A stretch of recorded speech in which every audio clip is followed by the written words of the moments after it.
Hello friends, आज से knowledge nation find में हम यूजीसी नेट सेट और जेआरएफ की प्रिपरेशन स्टार्ट करेंगे।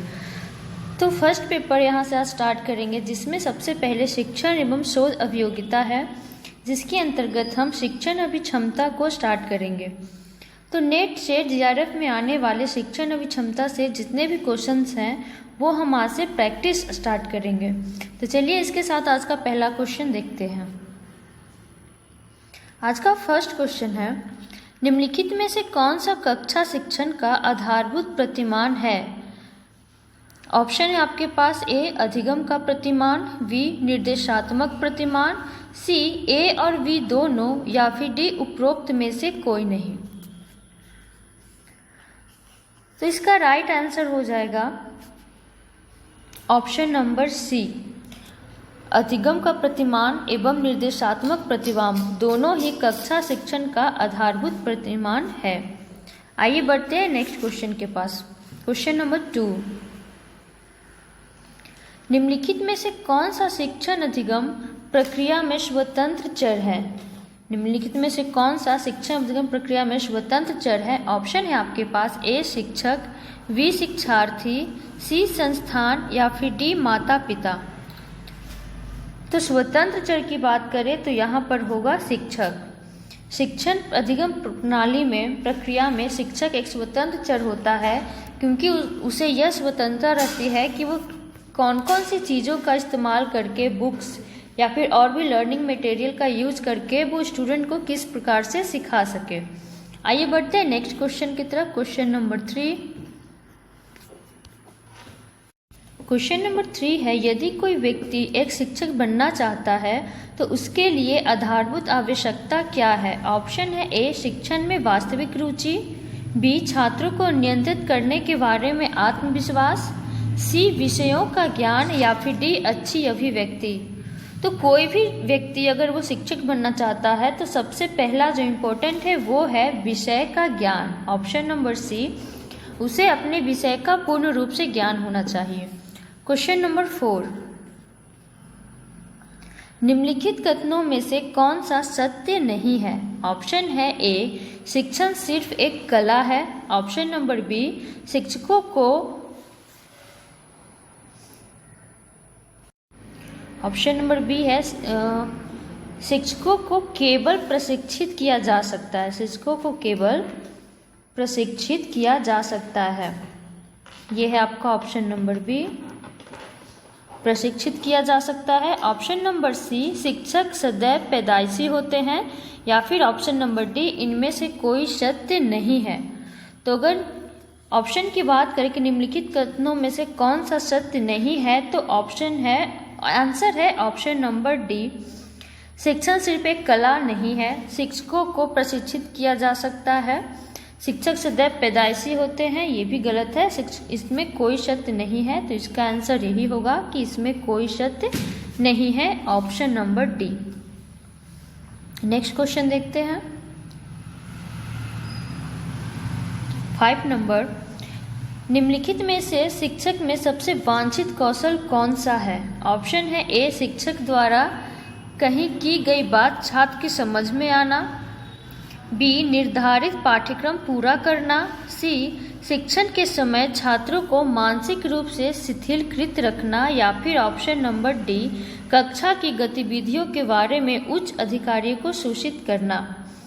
तो निम्नलिखित में शिक्षक का सबसे वांछित कौशल की बात करें तो वो है ऑप्शन नंबर ए शिक्षक द्वारा कही गई बात छात्र की समझ में आना, ये सबसे इम्पॉर्टेंट होता है। तो option number A. Next question, question number 6 number question है, निम्नलिखित में से कौन सा क्रम शिक्षण के 3 स्तर को दर्शाता है?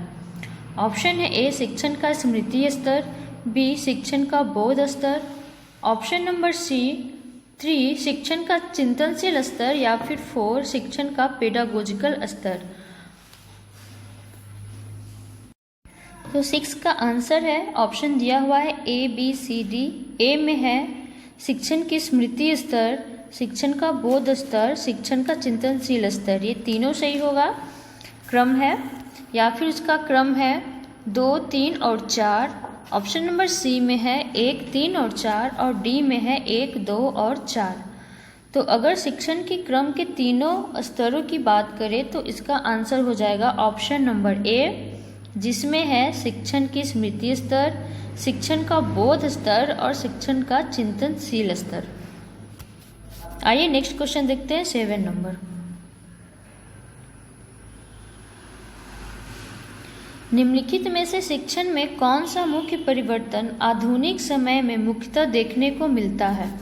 ऑप्शन है ए, यह शिक्षार्थी केंद्रित होती जा रही है, बी, यह प्रशिक्षु केंद्रित होती जा रही है, ऑप्शन नंबर सी, यह समूह केंद्रित होती जा रही है, या फिर डी, इनमें से कोई नहीं। तो अगर अभी के समय में हम शिक्षण परिवर्तन की बात करें तो इसका होगा ऑप्शन नंबर ए, ये शिक्षार्थी केंद्रित होती जा रही है। ये ना कि टीचर, ना कि समूह, बल्कि एक स्टूडेंट को किस प्रकार से पढ़ाया जा सके, इसका मुख्य फोकस उसी पे रहता है। आइए क्वेश्चन नंबर 8। जो से छात्री आत्मनिर्देशित होता है तो ऐसी स्थिति को दर्शाने के लिए निम्न में से कौन से शब्द का प्रयोग किया जाता है? ऑप्शन है ए, पेडागॉजिकल, बी, एंड्रागोजिकल, सी, दूरस्थ शिक्षा, या फिर डी, उपयुक्त में से कोई नहीं। तो अगर कोई शिक्षार्थी आत्मनिर्देशित होता है तो उसके लिए प्रयोग करते हैं option number A, pedagogical. 9 number question. निम्नलिखित में से कौन सा कथन गतिशील शिक्षण वातावरण के संदर्भ में सही है? ऑप्शन है ए, शिक्षक एक आश्रित चर है और छात्र एक स्वतंत्र चर है, या ऑप्शन नंबर बी, शिक्षक एक स्वतंत्र चर है और छात्र आश्रित चर है, या फिर ऑप्शन नंबर सी, दोनों शिक्षक और छात्र मध्यवर्ती चर हैं, या फिर डी, इनमें से कोई नहीं।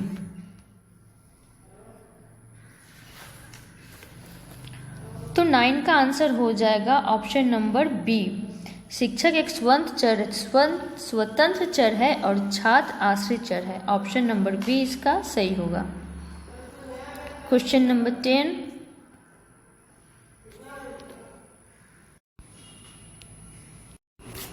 नंबर क्वेश्चन है, निम्नलिखित शिक्षा का स्तर में से कौन सा स्तर कक्षा के पर्याप्त वातावरण के लिए खुला और स्वतंत्र होना चाहिए?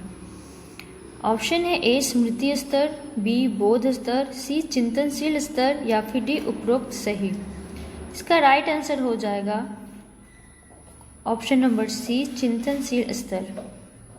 Question number 11। संज्ञानात्मक ज्ञान क्षेत्र का वर्गीकरण निम्न में से किसके द्वारा प्रस्तुत किया गया था? संज्ञानात्मक क्षेत्र का वर्गीकरण। ऑप्शन है A, Benjamin S Bloom, B, Skinner, C, Krathwohl, या फिर डी, सिम्पसन। इसका राइट आंसर हो जाएगा संज्ञानात्मक ज्ञान क्षेत्र का वर्गीकरण किया गया था option number A, Benjamin S Bloom के द्वारा। 12 नंबर क्वेश्चन। निम्नलिखित में से संज्ञानात्मक ज्ञान क्षेत्र का उच्चतम स्तर कौन सा है? ऑप्शन है ए, संश्लेषण, बी, विश्लेषण, सी, धारणा, या फिर डी, मूल्यांकन। इसका राइट आंसर हो जाएगा संज्ञानात्मक ज्ञान क्षेत्र का उच्चतम स्तर की बात करें तो हो जाएगा ऑप्शन नंबर डी, मूल्यांकन। मूल्यांकन इसका राइट आंसर होगा। Question number 13। निम्नलिखित में से कौन सा विकल्प सत्तावादी प्रशिक्षण को दर्शाता है? ऑप्शन है ए, शिक्षक केंद्रित, बी, शिष्य केंद्रित, सी, मुख्य अध्यापक केंद्रित, या फिर डी, अनुभव के आधार पर। तो कौन सा विकल्प सत्तावादी प्रशिक्षण को दर्शाता है? इसका राइट आंसर हो जाएगा ऑप्शन नंबर ए, शिक्षक केंद्रित। 14 नंबर क्वेश्चन। बौद्धिक कौशल किस ज्ञान क्षेत्र के द्वारा प्रतिबिंबित होता है? ऑप्शन है ए, ज्ञानात्मक ज्ञान क्षेत्र, बी, भावात्मक ज्ञान क्षेत्र, सी, क्रियात्मक ज्ञान क्षेत्र, या फिर डी, उपरोक्त में से कोई नहीं। तो बौद्धिक कौशल की बात करें तो इसका राइट आंसर हो जाएगा ऑप्शन नंबर ए, संज्ञानात्मक ज्ञान क्षेत्र। Question number 15।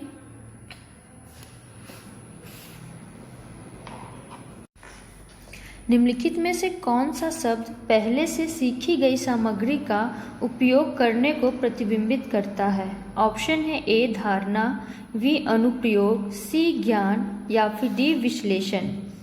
तो निम्नलिखित में से वह शब्द जो पहले से सीखी गई सामग्री का उपयोग करने के लिए प्रतिबिंबित करता है वो है ऑप्शन नंबर बी, अनुप्रयोग। 15 नंबर क्वेश्चन हो गया। अब 16 नंबर देखते हैं। निम्नलिखित में से कौन सा ज्ञान क्षेत्र शारीरिक कौशल से संबंधित है? ऑप्शन है ए, संज्ञानात्मक ज्ञान क्षेत्र, बी, भावात्मक ज्ञान क्षेत्र, सी, मनोसंचालित ज्ञान क्षेत्र या फिर डी, इनमें से कोई नहीं। तो शारीरिक कौशल से संबंधित ज्ञान क्षेत्र है मनोसंचालित ज्ञान क्षेत्र, ऑप्शन नंबर सी होगा। 17 नंबर क्वेश्चन। निम्नलिखित कथनों में से कौन सा कथन असत्य है? ऑप्शन है आपके पास शिक्षा और शिक्षण एक ही अवधारणा है, ऑप्शन नंबर बी, शिक्षा और शिक्षण में अंतर है, ऑप्शन नंबर सी, शिक्षा, शिक्षण, प्रशिक्षण और अनुसंधान की तुलना में एक व्यापक शब्द है, या फिर ऑप्शन नंबर डी, इनमें से कोई नहीं। तो इसका होगा राइट आंसर, वो होगा कि शिक्षा और शिक्षण एक ही अवधारणा है, यह कथन असत्य है, option number A. Question number 18। निम्नलिखित में से कौन सा शिक्षण के क्षेत्र में विशेषज्ञता को दर्शाता है? ऑप्शन है ए, अवधारणाओं का ज्ञान, बी, शिक्षण कौशल, सी, निर्णय लेने का कौशल या फिर डी, इनमें से कोई नहीं। तो निम्नलिखित में से जो शिक्षण क्षेत्र के विशेषज्ञ को दर्शाता है वो है ऑप्शन नंबर डी, इनमें से सभी, अवधारणाओं का ज्ञान, शिक्षण कौशल, निर्णय लेने का कौशल, ये सभी। तो ऑप्शन नंबर डी राइट होगा। Question number 19। निम्नलिखित में से कौन सा विकल्प विश्लेषण के अर्थ को दर्शाता है? ऑप्शन है ए, संघटक भाग में एक समस्या का हल ढूंढने की क्षमता, या फिर ऑप्शन नंबर बी, संघटक भागों का संयोजन करना, या फिर सी, ए और बी दोनों, या फिर डी, उपरोक्त में से कोई नहीं।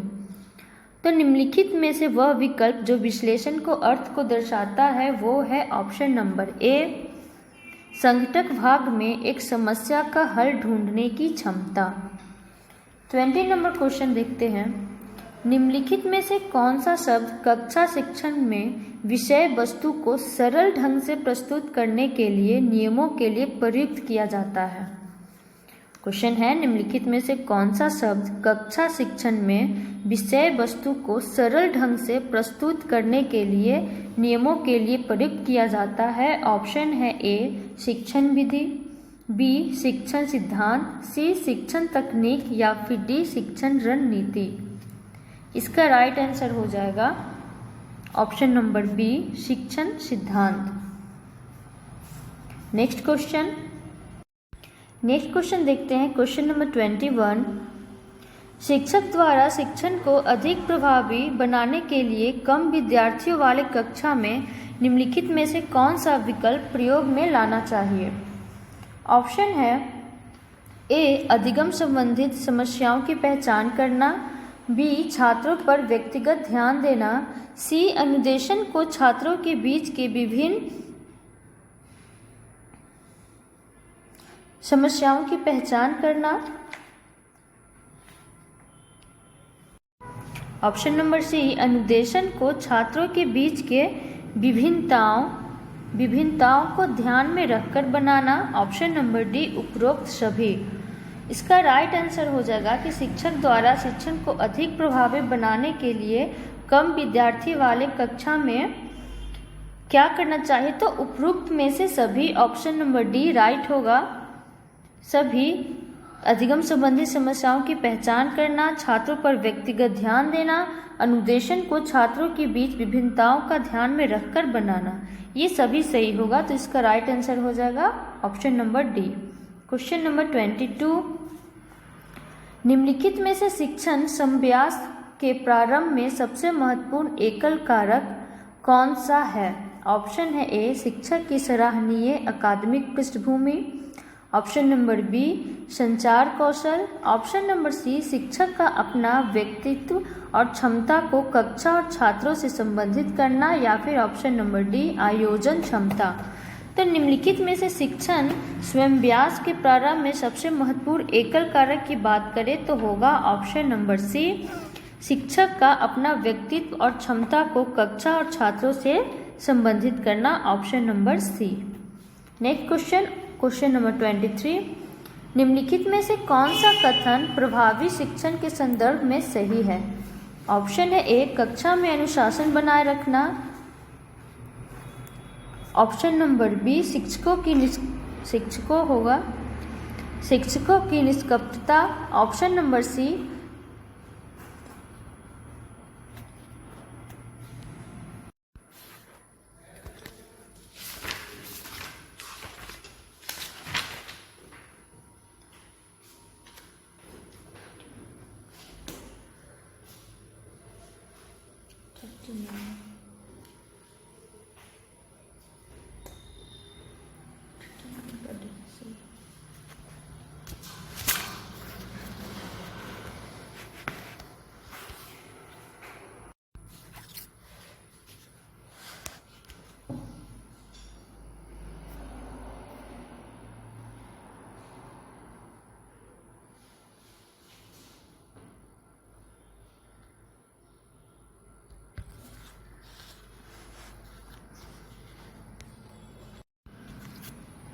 ये लास्ट, ठीक है, इसके बाद पहुंचा दूंगा।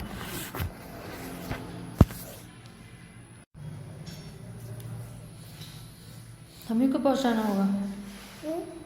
यहाँ कौन रहेगा?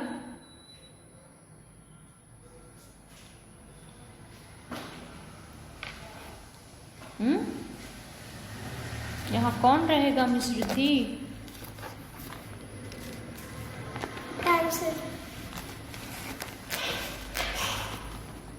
बैग आपका छोटा पड़ गया बुक से। बड़ा बैग लेना चाहिए था ना। क्वेश्चन है क्वेश्चन नंबर 31। एक प्रभावी शिक्षक सुनिश्चित करता है कि कक्षा में छात्रों में परस्पर सहयोग की भावना उत्पन्न हो, उसे कक्षा में हस्तक्षेप ना करना पड़े। ऑप्शन नंबर सी, छात्रों के बीच प्रतियोगिता हो, या फिर ऑप्शन नंबर डी, स्थिति के मांग के अनुरूप कक्षा में प्रतियोगिता या परस्पर सहयोग की भावना उत्पन्न हो। जिसका राइट आंसर होगा कि एक प्रभावी शिक्षक सुनिश्चित करता है कि ऑप्शन नंबर डी, स्थिति के मांग के अनुसार कक्षा में प्रतियोगिता या परस्पर सहयोग की भावना उत्पन्न हो। नेक्स्ट क्वेश्चन देखते हैं 32 नंबर।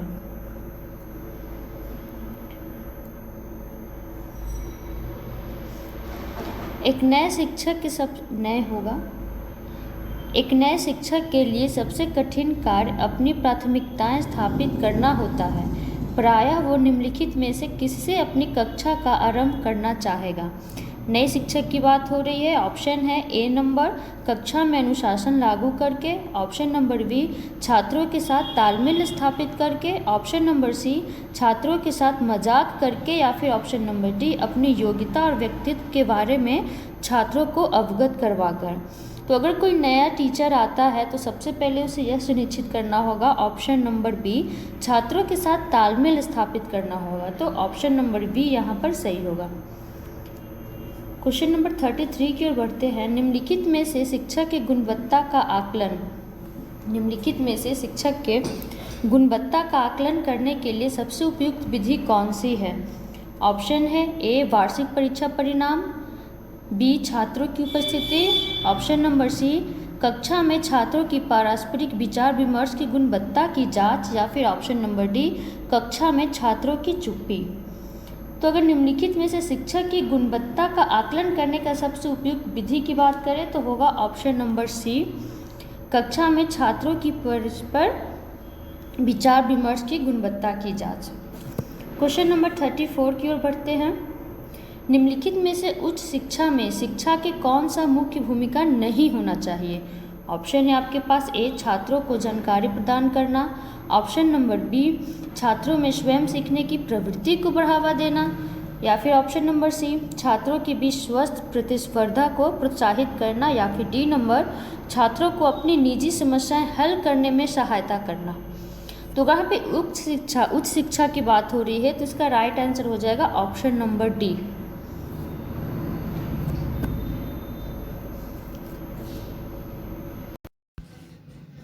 क्वेश्चन नंबर 35 है।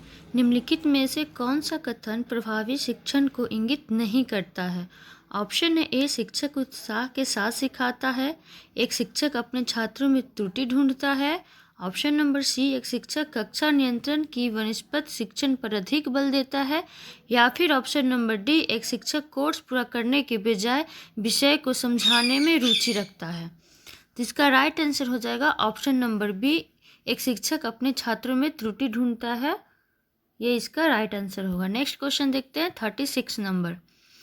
यदि कुछ छात्र परीक्षा में असफल होते हैं तो निम्नलिखित में से इसको किसकी त्रुटि माननी चाहिए? ऑप्शन है ए शिक्षक की, बी प्रधानाचार्य, सी स्वयं छात्र, या फिर डी कि इस बात का सामान्यीकरण नहीं किया जा सकता।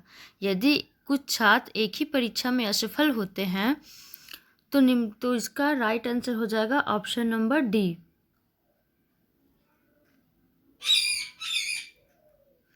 नेक्स्ट क्वेश्चन की ओर बढ़ते हैं 37। निम्नलिखित में से कौन सा कथन शिक्षक व्यवहार का एक असफल शिक्षक व्यवहार के आयाम को चित्रित करता है? ऑप्शन है ए छात्रों को सदैव प्रेरित करता है, बी अनुकूल और प्रगतिशील दृष्टिकोण, सी छात्रों के प्रति उदासीन रवैया एवं पूर्ण रूप से दिनचर्या पर केंद्रित, या फिर डी समझ और सहानुभूति। तो निम्नलिखित में से कौन सा कथन शिक्षक व्यवहार एक असफल शिक्षक व्यवहार के आयाम को चित्रित करता है? इसका राइट आंसर हो जाएगा सी नंबर, छात्रों के प्रति उदासीन रवैया एवं पूर्ण रूप से दिनचर्या पर केंद्रित।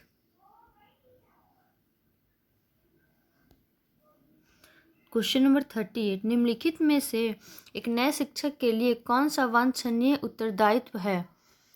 ऑप्शन है ए पाठ्यक्रम में बदलाव करना, बी मतभेदों के होते हुए भी साथी शिक्षक के साथ सहयोग करना, सी संस्थान की कार्यप्रणाली का अनुकरण करना, या फिर डी उपरोक्त में से कोई नहीं। तो एक नए शिक्षक के लिए कौन सा वांछनीय उत्तरदायित्व है? इसका राइट आंसर हो जाएगा ऑप्शन नंबर बी, मतभेदों के होते हुए भी उसे अपने साथी शिक्षक के साथ सहयोग करना चाहिए। Next question 39। टाइलर मॉडल के अनुसार निम्न में से पाठ्यक्रम के मुख्य घटक कौन से हैं? ऑप्शन है ए उद्देश्य विषय सामग्री शिक्षण मूल्यांकन, ऑप्शन नंबर बी उद्देश्य शैक्षणिक अनुभव, अनुभव का प्रभावी संगठन, लक्ष्य का सत्यापन, या फिर सी शिक्षा का उद्देश्य पाठ सामग्री को व्यवस्थित करना, परीक्षण प्रतिपुष्टि, या फिर डी विषय सामग्री शिक्षण अधिगम प्रशिक्षण। क्वेश्चन नंबर 39 है कि टाइलर मॉडल के अनुसार निम्न में से पाठ्यक्रम के मुख्य घटक कौन से हैं? इसका राइट आंसर हो जाएगा ऑप्शन नंबर बी उद्देश्य शैक्षणिक अनुभव, अनुभव का प्रभावी संगठन, लक्ष्य का सत्यापन। Question number 40। निम्नलिखित में से एक शिक्षक को पाठ योजना की परिचयात्मक अंत में छात्रों को क्या अपेक्षा रखनी चाहिए? ऑप्शन है ए अभी हस्तांतरित कर, बी अभिक्षमता विकसित करना, सी ध्यान आकर्षित करना, या फिर डी कौशल विकसित करना। क्वेश्चन है निम्नलिखित में से एक शिक्षक को पाठ योजना की परिचयात्मक अंत में छात्रों को क्या अपेक्षा रखनी चाहिए? इसका राइट आंसर हो जाएगा ऑप्शन नंबर सी ध्यान केंद्रित आकर्षित करना।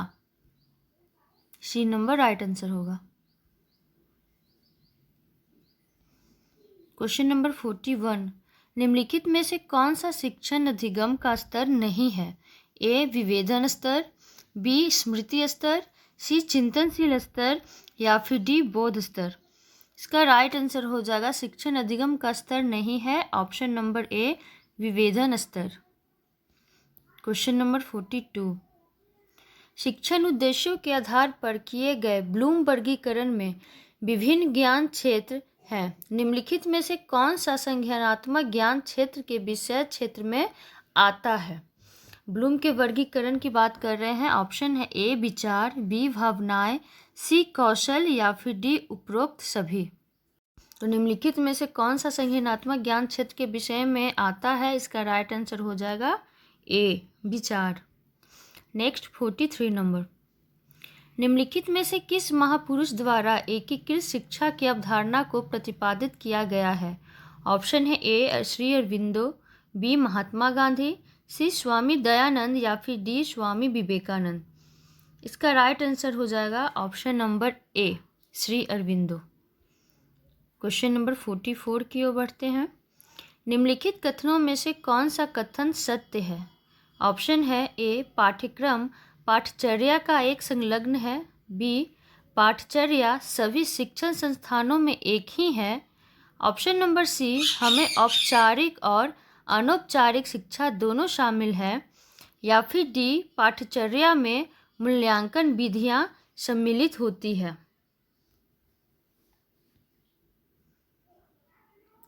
पाठचर्या होगा पाठचर्या औपचारिक और अनौपचारिक शिक्षा, पाठचर्या में औपचारिक और अनौपचारिक शिक्षा दोनों शामिल है। इसका राइट आंसर हो जाएगा ऑप्शन नंबर ए पाठ्यक्रम पाठचर्या का एक संलग्न है। Next question 45 number. राष्ट्रीय शैक्षणिक अनुसंधान और परीक्षण परिषद की स्थापना किस वर्ष में हुई? ऑप्शन है आपके पास 1961, बी 1962, ऑप्शन नंबर सी 1966 या फिर डी 1986। इसका राइट आंसर हो जाएगा राष्ट्रीय शैक्षिक अनुसंधान और परीक्षण परिषद की स्थापना की गई थी 1961 में। 46 नंबर क्वेश्चन। मूल पाठचर्या किस पर बल नहीं देता? Question number 46। ऑप्शन है ए प्रजातांत्रिक प्रक्रिया, बी समस्या समाधान, ऑप्शन नंबर सी विषय वस्तु का सुपरिभाषित पिंड, या फिर डी विभिन्न विषय वस्तु का एकीकरण। तो मूल पाठचर्या किस पर बल नहीं देता? इसका राइट आंसर हो जाएगा ऑप्शन नंबर बी समस्या समाधान। निम्नलिखित में से किस स्थिति में सूक्ष्म शिक्षण सबसे अधिक प्रभावी होता है? Question number 47। सूक्ष्म शिक्षण सबसे अधिक प्रभावी होता है, ऑप्शन है शिक्षण अभ्यास की तैयारी के दौरान, शिक्षण अभ्यास के दौरान, शिक्षण अभ्यास के बाद, या फिर ऑप्शन नंबर डी सदैव। इसका राइट आंसर हो जाएगा ऑप्शन नंबर ए शिक्षण अभ्यास की तैयारी के दौरान। और आपका ये क्वेश्चन दिसंबर 2009 में पूछा भी गया है। नेक्स्ट बढ़ते हैं क्वेश्चन नंबर 48।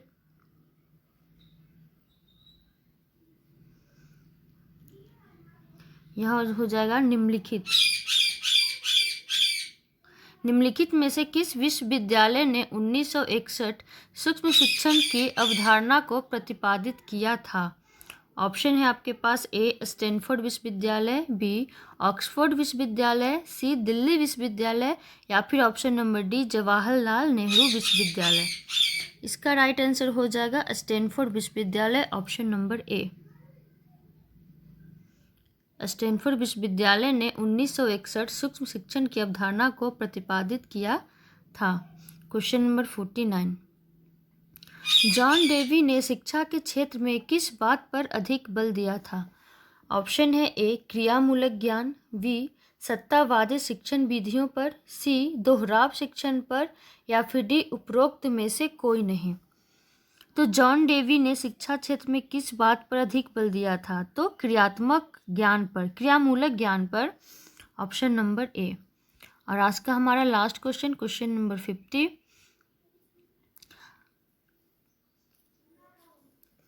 अध्यापक शिक्षक के पाठ्यक्रम की क्रियान्वित की जिम्मेदारी प्रत्यक्ष है।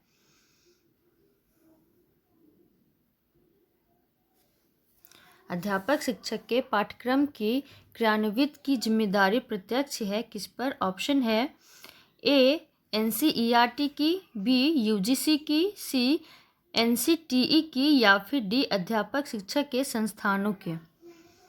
तो इसका राइट आंसर हो जाएगा ऑप्शन नंबर सी NCTET की।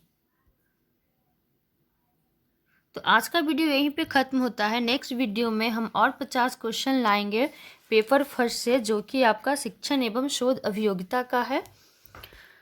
तो ठीक है, फिर कल मिलते हैं नेक्स्ट वीडियो में नए क्वेश्चन के साथ। Thank you.